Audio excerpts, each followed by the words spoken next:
Hi, welcome to Movie Aftermath. We just got out of How to Train Your Dragon 2. Such weird lighting. What do you mean? No, like the. Well, you're the one who parked here, Cory. Yeah. You want to just park right now? Want to change parking right now? Okay. But okay, I actually saw Dragon 2 last Friday or Saturday. This guy watches the same movie every 5 times. I had this conversation with my family yesterday for Father's Day. It's like how many movies have you seen multiple times this summer? Okay, that was good. That was Godzilla. I saw it twice. That's just in the past month and a half. 2 weeks. 2 weeks. Okay, X-Men. Half month. Okay. June. Just June. Within the 2 weeks of June, I've already seen. Okay, I saw Edge of Tomorrow, How to Train Your Dragon, X-Men because of you. Yeah. Okay. No. Also, and Jump Street. There's more. I like Jump Street. I'm just. You just can't think of it. There's 15 more. Yeah. That's not even going back to June, but it's already a minute in review. It's probably talking about How to Train Your Dragon 2. It looks pretty. It's so pretty. It's artistic. Let me push back a little. Yeah, this is This is like DreamWorks' new animation system, like Primo, or something. I'm not an expert at animation. I can barely draw decent stick figures, but this is an absolutely gorgeous movie to watch. Which is why I was happy to see it twice, and in 3D too. Well, what do you think of the 3D? Honestly, 3D, unless it's popping out of the screen, it's hard for me to actually see it anymore unless I'm actually actively looking for it, just because it's not new or anything. Yeah, everything's in 3D and stuff. So. Yeah, but How to Train Your Dragon, the first one, it's so regarded as one of the finest 3D experiences you can ever have, just because it captures flight so well. It's fun. And this one too, because one of the things and almost all the reviews you read about is dragon racing, and even though there's only 2 instances of it, it looks like the funnest thing ever. It's not necessarily even dragon racing. I know it's a competition where you just try and get as much sheep as possible. It's basically Quidditch. It's not Quidditch. Quidditch is too complicated. I know, but they said that's why they called this is better than Quidditch. It's simple. There's only it's basically racing, but you have to catch a sheep, and you drop it into your goal, and then I guess that counts as a lap or something. And then for the last lap, you get a black sheep, which is worth 10 laps or points or whatever, or worth 10 sheep. But it's one of those cases where it surpasses Quidditch, one, because you don't have to go on about rules or time spent or being this one overlong sequence that has nothing to do with the plot. When you have freaking 13 movies, you can spend one movie to explain the freaking rules. And two because it works so well in animation. Because again, with 3D and the flight, because again, with these kinds of sequences, if you're gonna do something in animation, do something you can possibly do with real actors, with CGI or a green screen or whatever. I was with real actors, animation, they don't go together. But okay, yeah. I mean, now in this kind of sequence, when you're having all these dragons moving at such dynamic angles and turns and speeds and whatever. If you're focusing on one, that works. But if you're gonna try and do 5, then no. Yeah. No, wait. I forgot to ask you. Have you ever seen the first How to Train Your Dragon? Yes. Okay. That one I've seen. Surprisingly, I've seen the prequel of. The prequel of? You mean the beginning? It's the prequel. It's the previous movie. Which is the prequel of How to Train Your Dragon 2. Okay, anyway. I haven't seen How to Train Your Dragon since it came out in theaters, though. Yeah, even though you could have saw it 2 weeks ago on Thursday for the party. Oh yeah, we should. We could have done it. You wanted to watch the weirdest movie ever. On Thursday? Oh yeah, it's 20. It's the weirdest movie ever. All right. Anyways. Okay. But again, gorgeous animation, so much props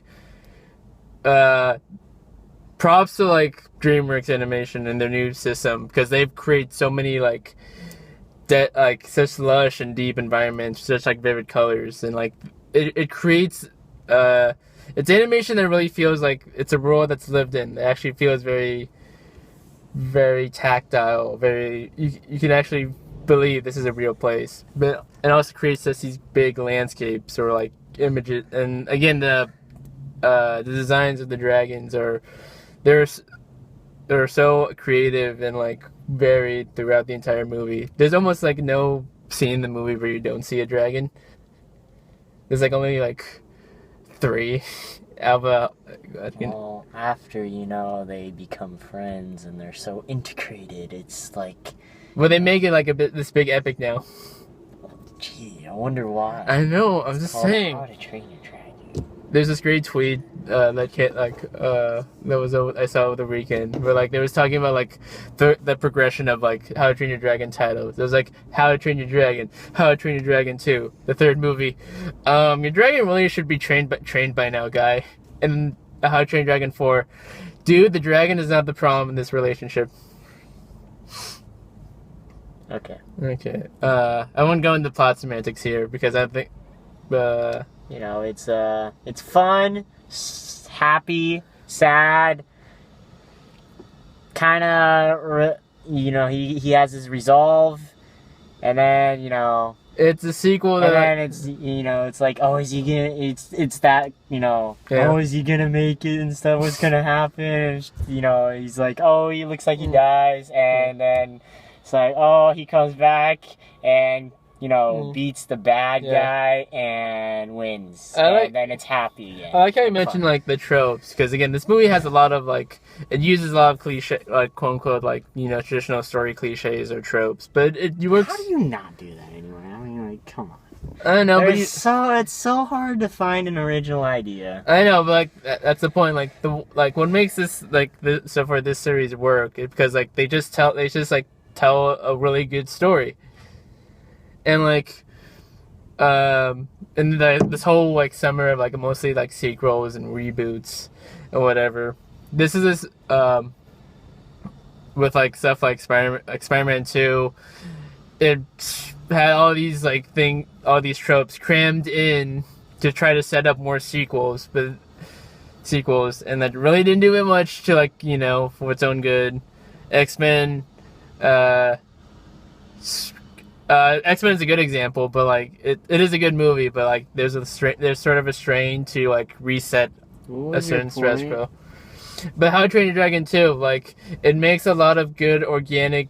It uses all these tropes for like a very organic purpose for like character development and plot progression, or like expanding on the themes of the first movie, and it doesn't like necessarily reset itself at the very end of the movie. It's open to more adventures, but you still feel like these characters are different from when they started previously. Yes. So it is like the first 5 minutes, at least the main 2 characters. Also, I got a small observation. I like how like the romantic relationship between Astrid and Hiccup. Those are the 2 characters. Yeah. Yeah. There's no there's certain relationship from like the first movie. That's not a big point, but that's not a big point in this movie. There's no like relationship problems or whatever. They're just naturally supportive of each other. They make no big deal out of it except for like one joke. Sure. Yeah. And that's just a nice thing because usually in sequels like this, that's usually like a big subplot.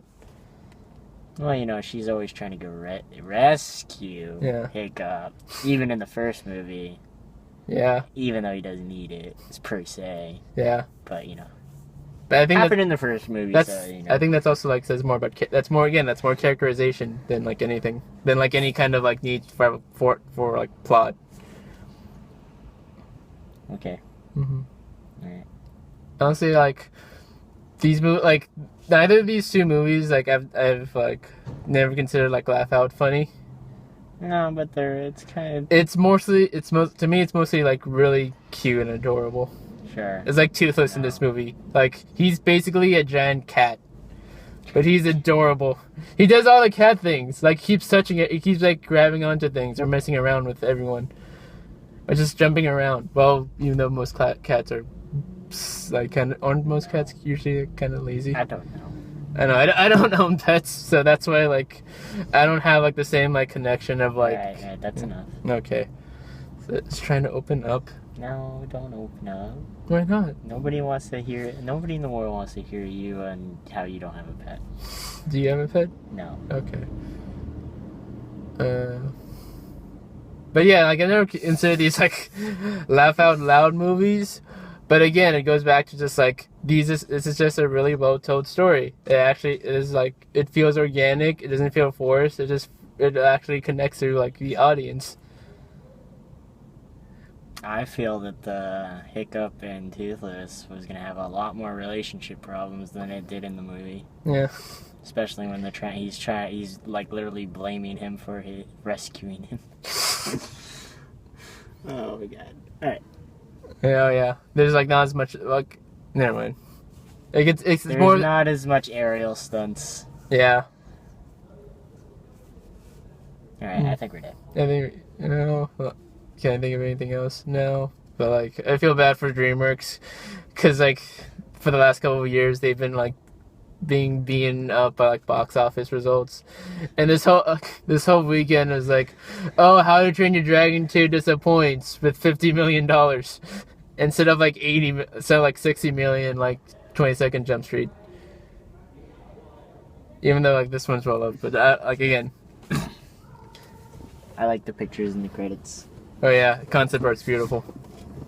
Roger Deakins, that's the guy. Like if you want to make a pretty movie, is like the first thing. If you want your audience to come out thinking this is the prettiest movie ever, get Roger Deakins as like your cinematographer or visual consultant or just anything to do with like pictures.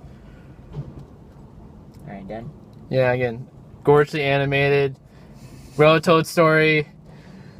Not laugh out funny, but again, very like just There's always those scenes. All right. Yeah. That's what I. All right, go. Your sound up. Watch. It's cool and family friendly and yeah.